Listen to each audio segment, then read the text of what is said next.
दिनै 2026 मायथाइनि 22 जुलाइ दिनै सानसेनि माखासे गोनां खौरांफ्रानो जादों। सेथि रादाबाव दङ हादोरसा बिजेपिआ दैबाना सैनांनायफोरनिसिम 12 कौटि रां अनसुंथाइ होगोन। 2 लाख आइजोफोरनिसिम मेख्ला सादर बायनो आरो 2 लाख खुदियाफोरनिसिम गाननाय सि जोम बायनो आरो 12 कौटि रां थुबुर खालामनो रां खांनायनि हाबाफारि सोलिगासिनो हादोरसा बिजेपिनिफ्राय। कक्राझारनि सरलपारा सालबारि गामियाव मैदेरनि गाग्लोबनायाव सासे सुबुंनि जिउ खहा जानांदों आरो थैनाय सुबुङा सालबारि गामिनि देवान मुर्मु होनना सिनायथिदों। देवान मुर्मुनि फिसाज्लायाबो गोब्राब जोखोम जानांदों होनना खौरां मोन्दों। सत्सं बिहार फारसेनिफ्राय आसामनि दैबाना सैनांनायफोरनिसिम मददनि आखाय। गिबि मन्थ्रिनि मदद थुबिलनिसिम 2 कौटि रांनि अनसुंथाइ गथायदों सत्सं बिहारा। थांनाय साननैनिफ्राय हाग्रायाव गोमानानै थानाय एबा सोमोन्दो गैयै जानानै थानाय लाटिं रेन्ज, मान्दारदिसा रेन्ज आरो हाथिखला रेन्ज आरो माइबां रेन्जनि गासै सा 23 हाग्रा बिफाननि मावख'गिरि, मावथि आरो गुबुन सा 3 सुबुंखौ सोमोन्दो खालामनो हादों। गासैबो मोजाङैनो दङ। लोगोसे दिमा हासाव, कार्बि आलं आरो नागालेन्ड सिमा हाग्रा गुदुङाव थानायनि उनाव साननै जेबो खौरां मोनैयाव गागि IFS मावख'गिरिनि दैदेननायाव ड्र'ननि दारै हाग्रा बिफान, पुलिस, जिल्ला खुंथाय आरो जायगानि सुबुंफोरा जयै नागिरदोंमोन।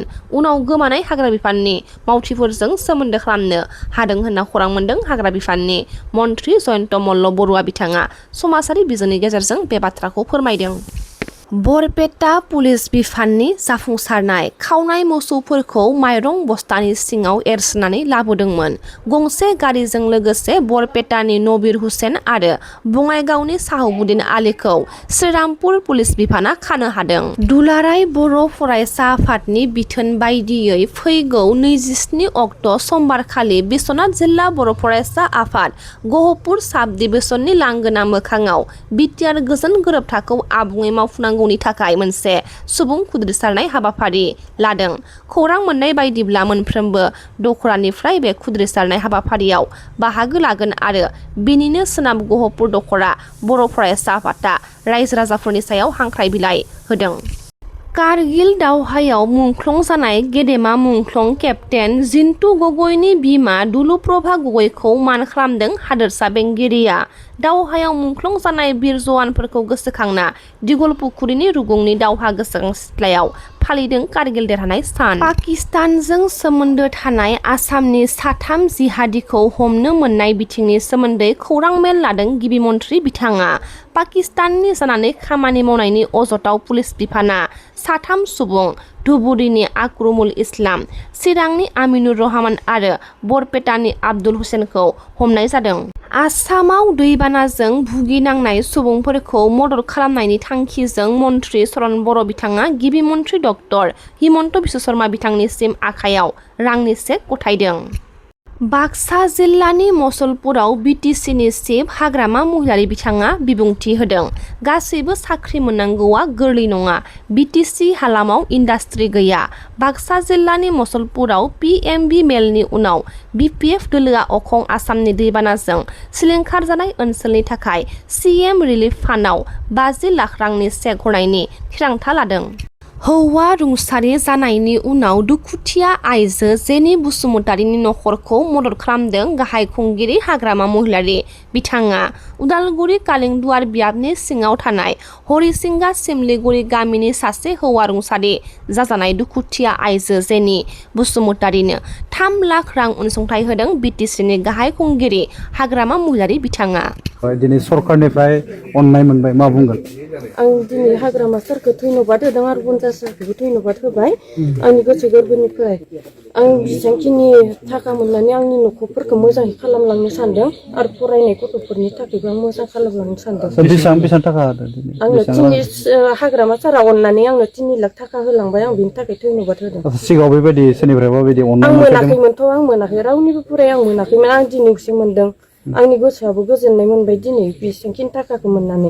मा खालामनो सानदों बे रांजों? आं बे रांजों न' लुना लानोसै सानदों गथ'फोरखौ दोननो थाखाय आरो बेबायदिनो मोनसे गथ'फोरनि फरायनायनि थाखाय माबा खालामलांनो सानदों गथ'फोरखौ फरायनो थाखाय बेनिफ्राय आंखौ बेबायदिनो थाब थुब जानाय खरसफोरखौ हाजिरा हुजिरा मावनानैबाबो जालांखानांसिगोन गथ'फोर देरजासिमखौ फरायजोबनो हानाय बायदि आंहा बेबायदिनो आंनि फिसाफोरा 4 आं सेथि फिसाज्लाखौ हायार सेकेन्डारि पास खालामदोंमोन सेकेन्ड डिभिजनाव आं बेखौ थाखाय फरायहोनो हायासै थाखा फैसानि थाखाय बहुद अभाब जाना फैबाय आं बेखौ दा आंनि गोरोन्थि मावनाय जाबाय आरो बेखौ दा थाखा फैसा गैयिनि थाखाय आं बेखौ गुवाहाटियावहा खामानि मावनो हेगार हरनाय जाबाय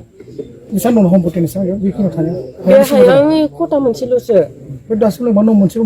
ओहो मोनाखै आङो खालामदोंमोनथ' आङो खालामबाबो आंनो मिथिया मानि थाखाय मोनासै आं जेसेबांखिनि डकुमेन्टस बिबानो हरदोंमोन खोनाबानो आं दखाननिफ्राय फैनानै जेर'क्स आरि खालामब्रबहैयो मोनाबाबो जेर'क्स आरि खालामनानै आं हरदोंमोन फैसा नांगौ होनबाबो आं हाजिरा मावनाय फैसाखौ बुथुमबायनानै हरदोंमोन होमबाबो आंनो दिनैसिम न' गंसे होबनो हायासै दायो हाग्रामा महिलारि सार होनाय रांजों न' लुगोन न' लुना लानोसै आं बिनि थाखा होनायदोंमोन मालिक उदालगुरि जिल्ला हरिसिंगा सोमलिगुरि गामिनि जिनि बसुमतारी बिथांनो बिटिसि सोरखारनिफ्राय नोगोद 3 लाख रांनि अनसुंथाइखौ होबाय।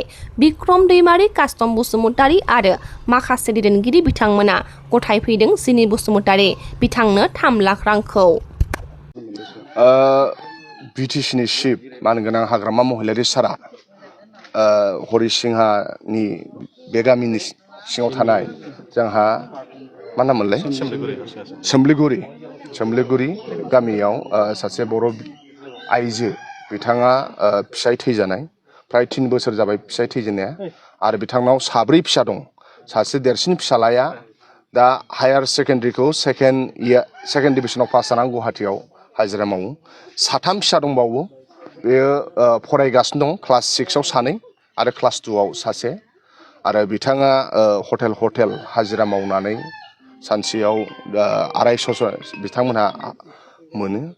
दा साननैसो सिगां निउसाव बिथाङा न' गैया बिथाङा हाया आधा खाथाल' होनदों माने 1 खाथाबो नङा हाया आधा खाथा बावनो जेन थिं खोबनानै दङ। 4 फिसाखौ बियो बेयावनो बेंगासिनो दङ। दा बे बाथ्राखौ मिन्थिनानै बिटिसिनि चिफ मानगोनां हाग्रामा महिलारि सारा 3 लाख थाखा जोंनि मोनसे लाइमोन टिमनो हरदों आरो फैनानै जोङो बे मानगोनां आब'नो जोङो 3 लाख थाखाखौ होफैबाय। बेजोंनो बिथाङा न' लुनो नांगौ न' लुगोन आरो बिथांजों जोङो इतिमধ্যे जों गथायबाय आरो बिथाङा न' लुगोन होननानै गाव बुंदों। दा जों आफा अबंलावरिनाव आर'ज खालामो सासे फिसाय गैजायै सासे बर' आइजोआ 4 फिसाखौ फोरोंबाय थानाया बेयो गोरलै बाथ्रा नङा आरो बिनिनो फिसाफ्रा फरायनायाव बिराद मोजां। सासेया सेकेन्ड डिभिजन पास जानानै देरसिन फिसालाया रांखान्थि आंखालनि थाखाय हायार सेकेन्डारिनि उनाव फरायनो मोनाखै होननानै बिमाया खिन्थादों। 3 फिसाया फरायगासिनो दङ हरिसिंगा हायार सेकेन्डारियाव क्लास 6 आरो क्लास 2आव फरायनायाव बिराद मोजां।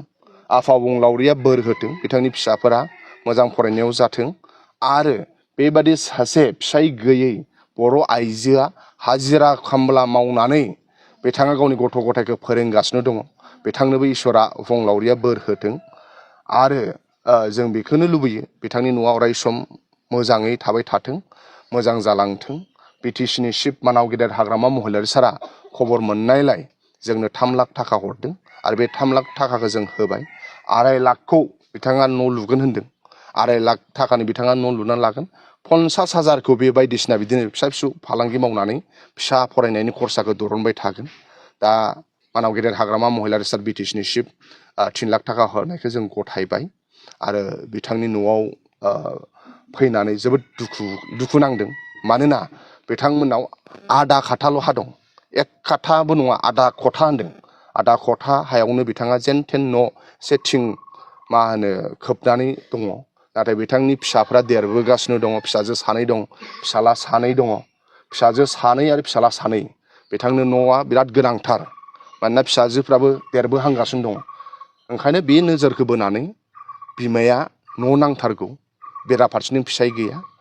दा मानाव गेदेर बिटिसिनि चिफ हाग्रामा महिलारि सार हरनाय फैसाखौ जों होबाय आरो बे फैसाजों बिथाङा मोजाङै न' लुनानै गावनि गथ' गथायखौ फोरोंलांथों बेखौ जों मिजिंथिनाय थाबाय। उन समाव आरो मा जायो